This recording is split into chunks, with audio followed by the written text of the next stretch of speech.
The Missing Witches podcast is brought to you by the Missing Witches Coven. Our coven mate, poet Sun, said, I came to this coven because nobody else was centering mutual aid and informed resistance like the Missing Witches, but this community is also hugely loving and supportive and full of artists and thinkers and healers who have such a huge diversity of experience. Even when we're not in circle, there's magic afoot. Also, I have a chronic illness, which makes it really hard not to swear all the time, so I am in fabulous company here. Bless a fucking being. And coven mate Chen from Wheel in My Ear wrote, I discovered Missing Witches through Queen of All Queens, Jinx Monsoon's podcast. After reading their contributor covenant, I thought I would give it a chance and attended a new moon circle. As a queer person of color living in a flyover state, I had very low standards. I was used to being burned by performative allyship and virtue signalers. These witches were different. My first circle was a transformative experience as a solitary witch. Missing Witches Coven is what was missing from my practice. I'm so grateful to be found. Anyway, those are some of the people who bring you this podcast. And if that sounds like your people, then come find out more at missingwitches.com. We've been missing you. You aren't being a proper woman, therefore you must be a witch. You must be a witch.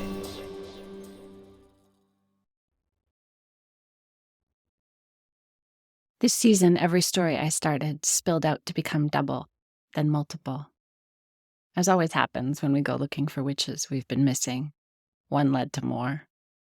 This story starts with the Chinese Empress in the imperial palaces of the Han Dynasty, about 150 years before the Western calendar begins with the birth of a deified carpenter.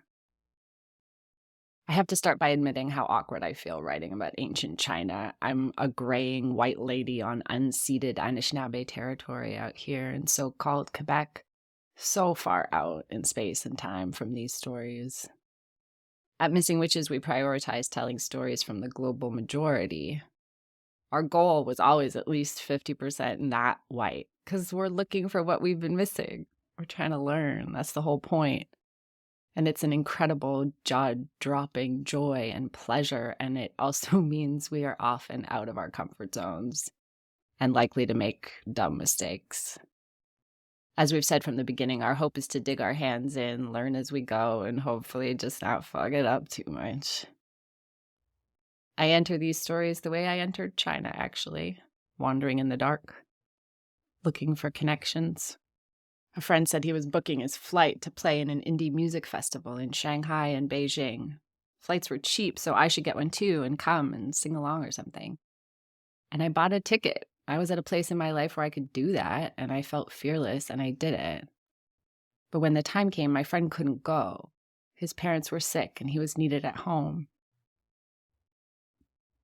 He put me in touch with the festival organizers, though, and they gave me a few spots to play solo and a gig as a stage manager for a festival event in Beijing.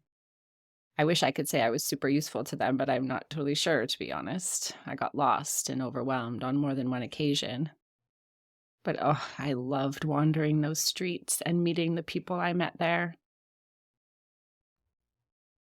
In Beijing, I stayed in the hutongs, courtyard residences connected by narrow alleys that date back to the 13th century. Palimpsest places, patinaed and carved and marked by centuries of intergenerational living.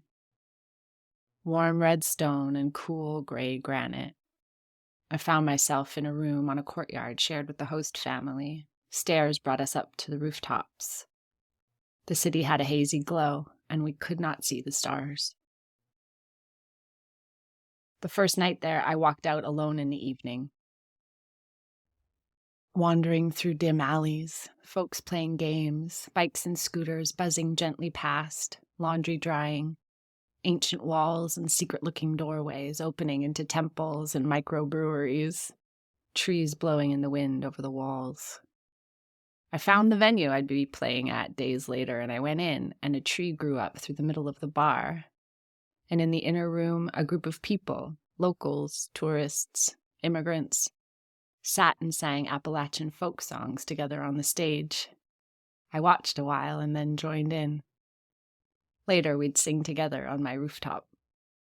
I got lost many times, but found friends and kindness everywhere I went, despite my ignorance. I call up that memory just to say I am walking down dark alleys in these stories. I know my ignorance will likely trip me up. But I'm out here with my feelers out, extending love and curiosity. I hope that as we find each other here in the coven we make in the dark between our ears, we'll meet in this same way again and again, and create expanding circles of awe and kindness both. How magical to find you here at all. Chen Jiao, born circa 165 BC, comes into power and into history because of her mother. Her mother, Princess Guantao, is trying to figure out a strategic political marriage for her teenage daughter. First, she tries for Emperor Jing's eldest son, the crown prince, but the Empress isn't having it. So Princess Guantao goes down the line to the next most important, the favored concubine of the emperor, Consort Wang, and proposes they marry her daughter, Chen Jiao, to Consort Wang's 5-year-old son. And Consort Wang sees this as a smart political alliance and agrees. But Emperor Jing doesn't approve because of the age difference. And then, at a royal gathering, Princess Guantao held the, again, 5-year-old Prince Liu Che in her arms and asked him, "Do you want to marry this one or that one?" pointing at dozens of palace maids. And he rejects them all until Princess Guantao points to her own daughter, Chen Jiao. And then little Liu Che says he's going to put her in a golden house. And clearly this means the marriage is destiny. And Emperor Jing approves, and Liu Che becomes crown prince 2 years later at the age of 7. When Emperor Jing dies, the then 16-year-old Liu Che ascends to the throne as Emperor Wu and formally makes Chen Jiao his empress. But then, years go by and Chen Jiao doesn't get pregnant. Do you know this feeling? When the body fails? Or when safety suddenly becomes precarious? Because not getting pregnant puts the entire empire at risk. Her husband's grandmother holds great power and resents the young emperor's attempts to bring about Confucian reform, and she uses his childlessness to campaign for him to be replaced. Empress Chen feels her safety slipping. She tries to keep the emperor from other concubines, but it's not working. Nothing is working. She can't make her body work. And then, the story goes, she's approached by a witch named Chu Fu, a woman who dressed in men's garments, who offered to restore the emperor's love and curse her rival concubines. And Empress Chen says yes and conducts rituals with Chu Fu day and night, drinks potions, crafts magic dolls, and they sleep together like husband and wife. And I want to pause to raise a glass to the last enchanted days of Empress Wu and the witch, Chu Fu. I hope they were delicious. It's all over so soon. Empress Chen and Chu Fu's workings and relationship are discovered. Chu Fu is arrested and executed by decapitation, along with more than 300 others. Emperor Wu deposes Empress Chen and exiles her to live under house arrest at the Long Gate Palace. 2 years later, the emperor's consort gives birth to his first son, and Empress Chen spends the rest of her life in exile. The emperor spends huge amounts of money visiting alchemists and magicians, seeking immortality. He also spearheaded a rage of witch hunts. Whipped into a frenzy of fear at magic beyond his control, he was eventually manipulated into murdering his own son. Witches, remember, as you go seeking, stay skeptical too. I worry about witchcraft sometimes, to be honest. Recent research shows a rise in belief in the kind of witchcraft that's out to fucking get you. The witchcraft that you might blame for your poverty, for your hardship, correlates with a lot of misery. Quote, witchcraft beliefs are more prevalent in countries with lower confidence in local police, judicial system, and national government. Residents of countries with widespread witchcraft beliefs have lower levels of life satisfaction and are more likely to assess the state of their health as poor. They also report fewer positive affect experiences of happiness, laughter, and enjoyment, and more negative affect experiences of worry, sadness, and anger. Furthermore, there's a very strong relationship between witchcraft beliefs and perceived lack of control over life. Because of course there is. The more our bodies and systems fail us, the more we are susceptible to scapegoating and magical thinking. That's why I want a witchcraft that loves science, that has deep roots and does due diligence, and feels empowered to self-knowledge and growth by the insights and the workings of the world. Because when we're broken, we all want to know, who is causing this pain? Who can I point to? And when the populist rhetoric of a greedy leader points to Jews and says blame them, points to Palestinians, Arabs, Asians, Black and Indigenous people, trans people, drag queens, and others, then it makes them object in a way that makes their thoughts, feelings, and experiences functionally unimaginable, inhuman, not alive, expendable. The scapegoater has pointed to women who can't get pregnant, to old women, ugly women, loud women, fat women, disabled women, sexy women, queer women, melanated women, and said, look over there, danger, danger, danger. Realizing that this moving target of enemy others is, in fact, just ourselves, demonized, is the greatest threat to unjust power. Hundreds of years later, hundreds of miles away, another woman uses magic, not to get pregnant, but to abort a fetus and save her people. And the epic battle of her life is with her own demon self. These stories get looped together just by me stumbling around in the dark. I bumped from one into the other and started to think about the pressure that has crushed down on generations of our bodies, telling us we have no value and no power if we don't marry, produce heirs, incubate and reproduce the social hierarchy. This witch felt all that pressure too, but she can be an icon for us of becoming so much more. Her name is Chen Jinggu. She was a real person who lived around the 700s CE in Fujian on the southeastern coast of China. Over centuries, she becomes a deity. And this is her origin story. Guanyin, the bodhisattva of compassion, goddess of pure kindness, tries to help raise money to finish building a bridge at a dangerous crossing where many people have died on sunken ferries. She appears in a boat hovering on the wild waters and promises to marry whoever succeeds in hitting her with a coin. Nothing can touch her, and the money is raining down when a man who has been throwing all his money away, entranced by the goddess, gets help from a prankster immortal, and his coin slips past the magic veil between human and goddess and glances across a strand of Guanyin's white hair. The man, Wang Xiaoer, wins, but the goddess disappears. Imagine the shock, the collision of worlds as the coin cuts the deity's hair. And in that moment, when she disappears, Wang Xiaoer, the man who thought he had finally hit his future with a coin and won her hand, only to see it all disappear before his eyes, dies by suicide. Guanyin sends a drop of her blood to be incarnated as Chen Jinggu, born to keep the goddess's promise of marriage. And a man named Liu Qi is the reincarnation of poor Wang Xiaoer. And the hair, quote, turned into a white female python, the manifestation of embittered desire and betrayed promise. Thus, the nature of their births dictated that one become an unwilling wife and mother, and the other a creature of constant, unfulfilled passions. Throughout the many stories of Chen Jinggu and the White Snake, they battle at the meeting points of these two identities, wife and lover. But what emerges in their combined deification is a goddess of going beyond. The possibility of a religion dedicated to the hallowedness of warrior women who study and train and are heroes, warriors and priestesses of the goddess compassion.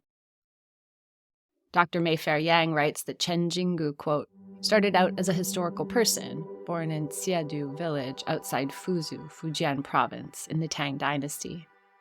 Today in Wenzhou, the religious oral storytelling rituals called drum chants have been revived after 4 decades of being banned. In these stories, Mother Chen is shown casting spells, conducting rituals and incantations, and engaging in martial arts to exorcise people of wicked demons and free whole communities from the green and white snake demons. In one episode, Mother Chen descends into hell to save her sworn sister, the goddess Li the 13th, whose soul was being punished for having offended the gods. After traveling through the 10 prisons of hell, Mother Chen finally discovers her sister mired in the dark lake of blood and brings her back to earth and to life. Chen Jinggu exists to fulfill the goddess's promise to marry the mortal man, but she isn't actually interested in marriage. She wants to fight beside her sworn sisters instead. She'll travel through hell for them. She is a spiritual scholar, spellcaster, and martial artist. With Chen Jinggu, the goddess keeps her promise in a trickster way that reveals another truth about what women can be.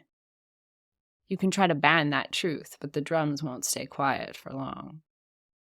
Chen Jinggu runs away from her predestined marriage to Mount Lu, a place where spirit world and earth meet, to train and to study.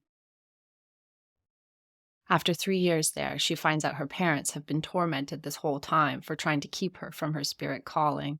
And when she finds out, she wants to leave immediately to go to them, but her studies aren't complete. Her master wants her to wait. She needs to learn the ultimate ritual art. This, quote, would have allowed her to penetrate the secrets of pregnancy, protect expecting women, and preside over birth.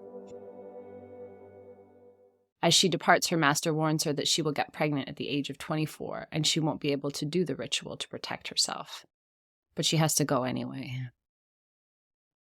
Chen Jinggu was dedicated to her calling. She mastered all but the ultimate ritual art, the final secrets of life, but left before she finished because she couldn't stand the thought of her parents in pain.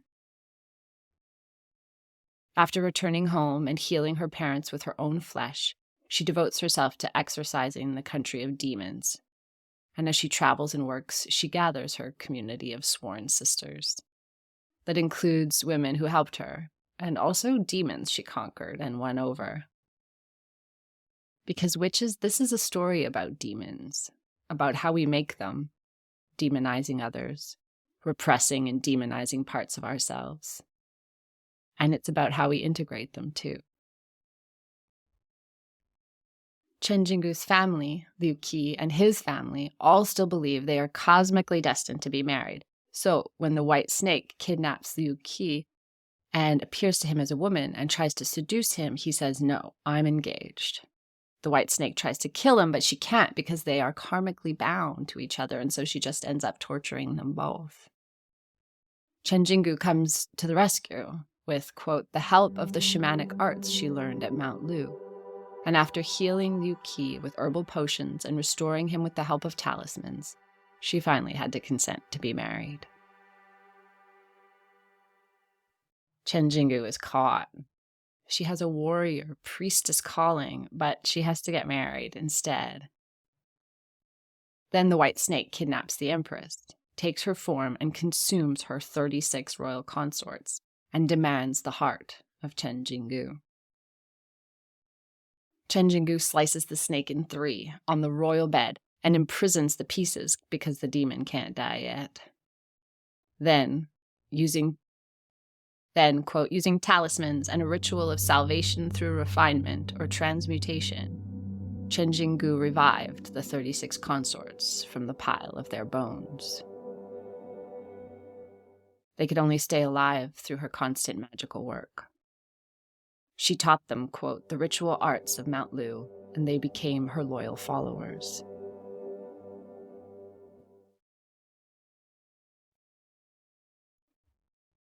She worked exhausting, constant magic because she refused to let innocent women. She is their leader and savior, but she's a wife now as well, and when she turns 24, she gets pregnant. Quote, the ritual pollution of her pregnancy meant that she couldn't practice ritual arts. But a great drought comes, and the king threatens to burn the Taoist masters alive if they fail to bring rain. And they beg Chen Jinggu to save them. Empress Chen turns to witchcraft to try and get pregnant, to maintain the stability of empire.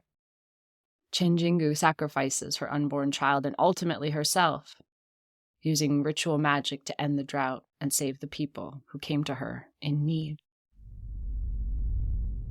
Quote, at her mother's house, she removed the fetus from her womb and hid it by making it invisible under a lake of lotuses. But the white snake's lover, the ravine demon, finds the fetus and brings it to her, and the white snake consumes it. The ravine demon and the white snake then went to the Min River to kill Chen Jinggu, who was dancing on the stars of the Northern Dipper, magically visible on a map floating on the water. Torrential rain fell, while Chen Jinggu hemorrhaged due to the death of her aborted fetus, and she was pulled into the river by the two demons. Chen Jinggu's master and teacher, who had predicted all this, is there to rescue her, but he can only temporarily forestall her death. Exhausted, bled out, pulled from the waters, Chen Jinggu climbs onto the white snake's head and rides her to Lin Shui Palace, where they die together, united in chimerical form.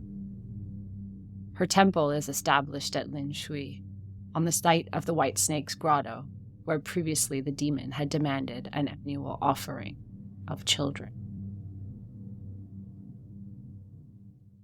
The mystic, who doesn't even want to get married in the first place, saves the people, stops the ritual sacrifice of children by aborting her child. This is how the goddess of compassion kept her promise. She brings the rain and rides the head of her demon. Together they become a deity in a pantheon worshipped still today. The people kept her story alive and burnished it until she and her sworn sisters became part of the fabric of the divine. The warrior priestess and her shadow ride into the stars to live on in the minds and stories of the people as a hybrid god. I don't even know for sure why I'm telling these stories together, to be honest, Empress Chen of Wu and Chen Jinggu, except there's something here about the magic of women, and it's not about how we create more human life or reproduce the social order this time. It's this other magic about when we don't. It's something about what our lives are worth when we are not producing heirs or giving men orgasms. Empress Chen of Wu lives in exile as witch hunts rage. Hundreds of years later, Chen Jinggu gathers her sworn sisters. Chen Jinggu's society of sworn sisters included, quote, orphans or widows who wished to receive her teaching, or daughters of local officials of the Kingdom of Min who preferred to join this ritual community of women rather than the royal harem. They took in repentant demons, too, like the rock press women, who begin life stone split by lightning, absorbing the moon, who cultivated their own life and took on form, who, without guidance, pressed to death anyone who came too close. One of Chen Jinggu's closest sisters is Lin Junyang, magician of the Trigrams. The ravine demon who finds the fetus hidden in Chen Jinggu's mother's house, hidden magically under a lake of lotuses, the Buddhist symbol of purity and enlightenment, runs through the secret hallways that link matrilineal ancestry and feeds one possible future to Chen Jinggu's demon. After Chen Jinggu and the White Snake's deaths, Lin Junyang captures and sacrifices the ravine demon, quote, on the bridge of 100 flowers, the place of every birth that Chen Jinggu oversees in her role as a goddess. The 36 consorts are projected on this same cosmic cloth, becoming masters of the time of pregnancy, who, in the ritual of Chen Jinggu's temple, can untie children's embryonic knots that embody predestined childhood diseases, thereby helping children get through the passes that mark the dangerous moments in the process of maturation.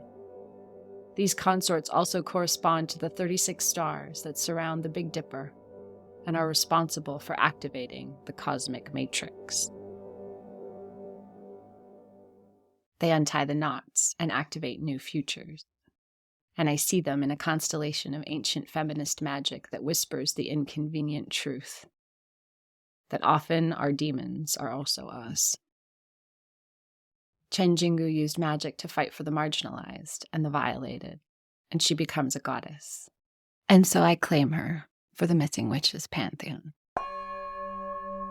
A couple hundred years after her death, her religious sect becomes a women's movement in Taiwan, and according to Brigitte Berthier, becomes a focal point for communities of women who refused marriage but did not wish to become celibate and instead preferred lesbian life.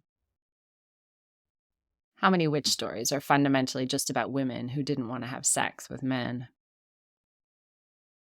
How do we see past generations of violence and control over what we could be? Maybe we start, as Benobel Wen says in our interview coming out later this week, by seeking out stories of what our demonized, vilified others believe. What have they longed for? What have they loved? How have they tried to meet and honor and know the divine? Maybe that's how we cast the spell that turns those we've demonized back into flawed, humble, hopeful seekers like ourselves. The more inequality gapes wide open and bloody and people drop through, the more of those at the top rely on scapegoat. It presses in on us and shapes the world, but it is an illusion. And witches whisper, listening for everything we've been missing can help us break the spell. And so I call in women who were called witch for trying to protect themselves when they couldn't bear children. Witches who conjured some sort of protection from the world when it turned against them. People who tried to craft some life and identity for themselves beyond pregnant, productive, or pleasure dome.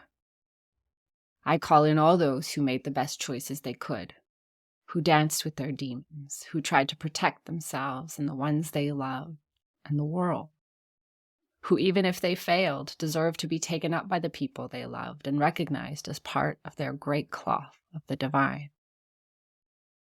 I call in all of us, hopeful and brokenhearted, to remember we outnumber the oligarchs, greedy, drooling, grasping at their yachts and bitcoins, slaves and palaces. We care for each other better than they do. We have justice on our side, and they endlessly scramble to reframe and reblame because they know, step by step, we are the rising tide. For me, Empress Chen of Wu represents the times we use our spells, our cunning, to survive, to claim a life out at the edges, keeping the magic of the world alive, even in exile. And Chen Jinggu represents the active priestess warrior magic that rides the wild shadow of the self, ventures through hell, stays with us right here in the heart of the trouble, dancing on the stars until she bleeds her human life away. She continues to work for us on the other side. Seeing them both out there might just help us nurture the re-enchantment. Dr. Mayfair Yang writes, in Re-enchanting Modernity, Ritual Economy and Society in Wenzhou, China, quote, for Charles Taylor, the replacement of the enchanted, porous self of spirit possession and human-God interactions with the impermeable, buffered self was the hallmark of modern secular society. Contemporary re-enchanting practices can be understood as an indictment of, as well as forms of redress and repair for, the excesses of Chinese modernity's purification procedures.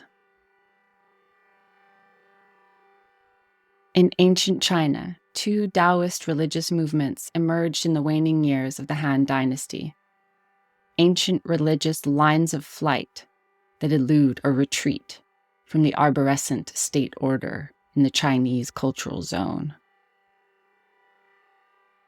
Unlike rebellions or revolutions, most lines of flight seek not to overturn the despotic signifying regime or arborescent order, but merely to open up escape routes that lead to alternative ways of life.